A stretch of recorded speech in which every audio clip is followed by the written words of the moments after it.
Hello world, my name is Amy Quispe. And I'm Eric Leichtenschlag. And we're here to you today from the Mobile Ads Developer Relations team. Today we'll talk about migrating to Google Play Services, what Google Play Services is, why you should migrate, and the nitty-gritty of actually changing your code from the old AdMob app to your new Google Play Services app. So first I'm going to talk about what is Google Play Services and why you should upgrade your AdMob apps to use Google Play Services. So Google Play Services is an APK that's distributed through the Google Play Store. It gives you access to the latest and greatest Google Android APIs. And now Google AdMob the APIs are part of Google Play Services. And the great advantage of using the Google Play Services APIs is that devices with the Google Play Store can get updates to the library without you having to re-release your app. So if you push your app with version 1 of Google Play Services with AdMob in it, and AdMob makes changes and pushes out a V2 onto those devices, your app will start running V2 and take advantage of the latest fixes to the library. So you should update to Google Play Services because you will get these automatic platform updates, which will be a huge advantage. We'll also just give you better APIs. We've totally revamped a lot of the APIs to do things the Android way. Hopefully you'll find them better and more intuitive. And then this will also be the platform of choice going forward, so we won't continue to iterate on the standalone AdMob SDK, but all of our new changes will go to the Google Play Services library. So we hope that you can upgrade so you can keep with the latest updates that we have. So now we're going to talk about how to migrate from the old library to the new Google Play Services APIs. So previously, when integrating the library, you just had a jar, and you would put that jar into the libs folder for AdMob 641 and below. In Google Play Services, you actually have to integrate the Google Play Services library project and then reference that project into your application. So there's a difference there. And then you'll also be using the com.google.android.gms.ads namespace when referencing on the classes instead of the com.google.ads namespace. When you declare an ad activity in your manifest XML, then you'll also have to make a few minor changes. First, you'll be changing the namespace from com.google.ads.addActivity to com.google.android.gms.ads.addActivity. Once again, we'll be changing that namespace all across your app. The other thing is you'll have to add this metadata tag for the Android Play Services version. So you'll use com.google.android.gms.version and import the Play Services version.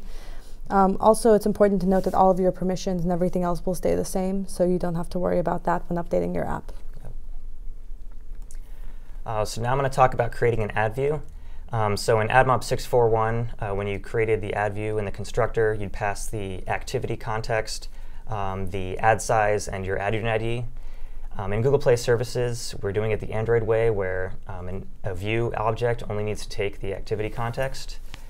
So you just create a new ad view with your activity context, and then there are set ad unit ID and set ad size methods to set the ad size and pass your ad unit ID. Note that these should only be called once. If you do it again, you'll get an illegal state exception, but there should be no reason you'd have to call it more than once. When you create an ad request, you will no longer be creating this ad request and then adding a test device or doing these other changes directly to the ad request. Instead, we've moved to the builder paradigm, so you'll create an ad request builder. Everything you'll do will be done to this builder. The builder is an immutable object, so everything you do to it will actually be creating a new builder, so you won't be able to mess things up in the middle of running your application. And then once you've actually made all of your changes to the builder, for example, adding a test device, then you actually build the builder to create the ad request. You should also note that the identifier to get test ads on emulators changed from adRequest.testEmulator to adRequest.deviceIDEmulator. So next we'll talk about creating a new ad listener object. So we changed the ad listener object. Previously in the standalone SDK, the ad listener object was an interface, so you would extend your ad activity with this ad listener object and implement all of these methods in order to track what's going on. Now in the new Google Play Services version, we have an abstract class, and you'll be able to actually just create an ad listener object on the fly, override the methods that you need, and leave all of the rest alone. One thing to note is that we've changed the error code. So now the error code is just an integer, and you'll have to create a new method in order to extract meaning from that integer. The other thing is that we've changed all of the names of the methods. So on receive ad is now on ad loaded, on failed to receive ad is now on ad failed to load, and all of these changes are just one-to-one. It shouldn't be difficult to change from one to the other, and then all of the methods name will be more consistent with the Android way of doing things. So now I'm going to talk about the implementation of an ad listener and setting it on the ad view. So when we had the interface, your class that implemented the ad listener would have to implement all of the ad event methods in that interface, and then finally call adView.setAdListener with the object that implemented the ad listener. In Google Play Services, we use an abstract class, and so you can actually just call adView.setAdListener and create a new ad listener, an inline, like a subclass, and just override the ad events that you care about. So in this example, we have on ad loaded and on ad failed to load implemented, but we don't have to implement the rest of the methods here. Next, we'll talk about creating an ad view in XML. Previously, you were able to do everything in XML if you wanted to have a very simple ad view.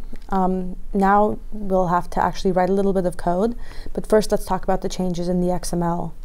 So the main changes in the XML are that you won't be able to use add test devices and add load on create in your XML.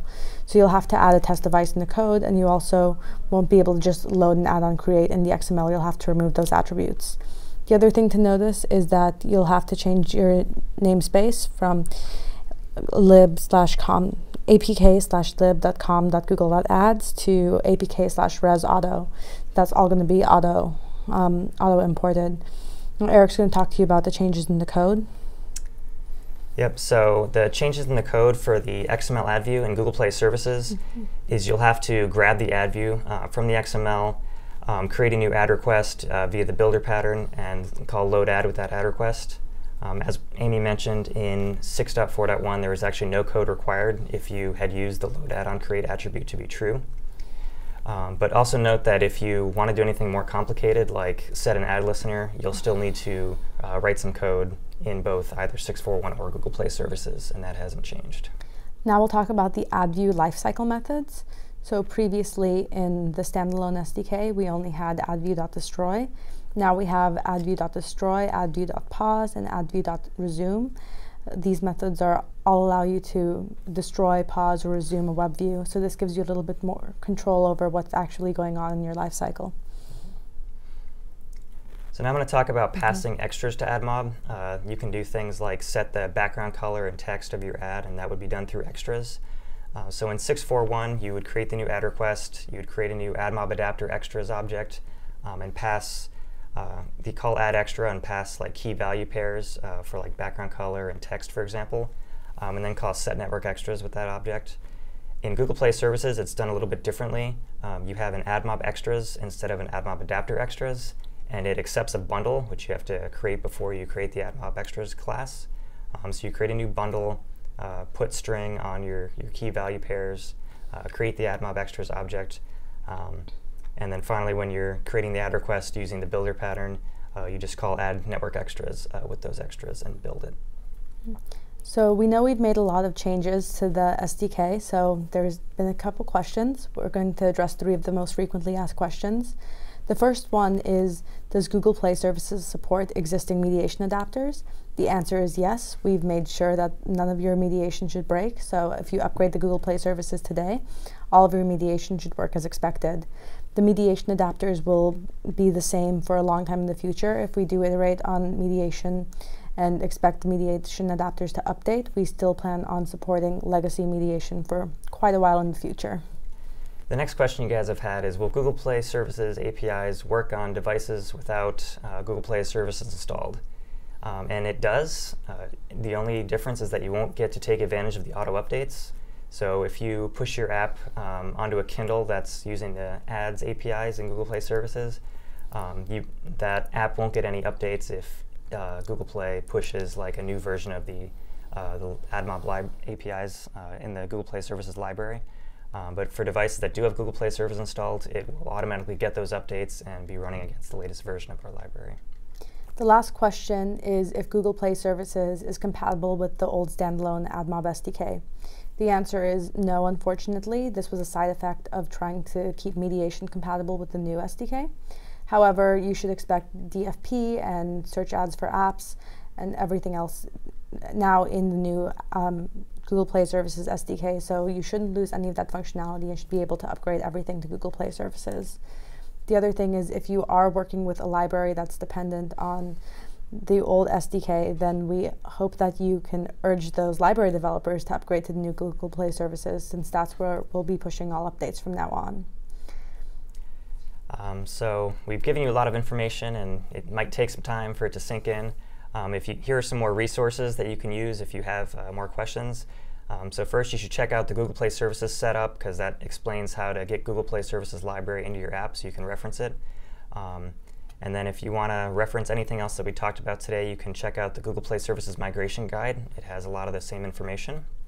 And if you have any trouble upgrading, you can always hit up me and Eric on the forums. You can also talk to other AdMob developers there and see if they've had the same troubles that you have. We hope that this has been helpful, and we hope that you can enjoy the new version of the AdMob SDK. Thank you. Thanks, guys.